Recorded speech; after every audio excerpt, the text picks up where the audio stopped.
Welcome to home cooking stall. எறா வறுவல் செய்ய போகிறோம். வாங்க எப்படி செய்யுதுன்னு பார்க்கலாம். 1/2 கிலோ எறா எடுத்து க்ளீன் பண்ணி வச்சுருக்குறோம். இதுக்கு மசாலா போட்டுக்கலாம். 1 டீஸ்பூன் தனி மிளகாய் தூள் போட்டுக்கலாம். 1/2 டீஸ்பூன் தனியா பொடி போட்டுக்கலாம். 1/4 டீஸ்பூன் மஞ்சள் பொடி போட்டுக்கலாம். 1 டீஸ்பூன் இஞ்சி பூண்டு பேஸ்ட் போட்டுக்கலாம். 1/4 டீஸ்பூன் கலர் பொடி போட்டுக்கலாம். 2 கொத்து கறிவேப்பிலை போட்டுக்கலாம். எல்லா மசாலா போட்டு கலந்துக்கலாம். 1/4 டீஸ்பூன் கரம் மசாலா போட்டுக்கலாம். 1/4 டீஸ்பூன் உப்பு போட்டுக்கலாம்.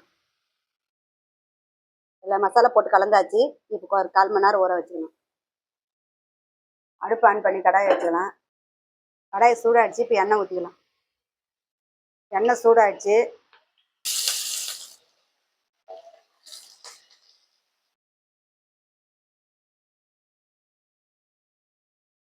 ஸ்டவ் மீடியமாக வச்சு 1/4 மணி நேரம் வேக வச்சுக்கலாம். மல்லி தண்டி வந்து தூவிக்கலாம். 1/4 மணி நேரம் வெந்துடுச்சு. இப்போ எடுத்துக்கலாம். எறா வறுவல் சூப்பராக ரெடி ஆகிடுச்சு. நீங்களும் உங்கள் வீட்டில் ட்ரை பண்ணி பாருங்கள்.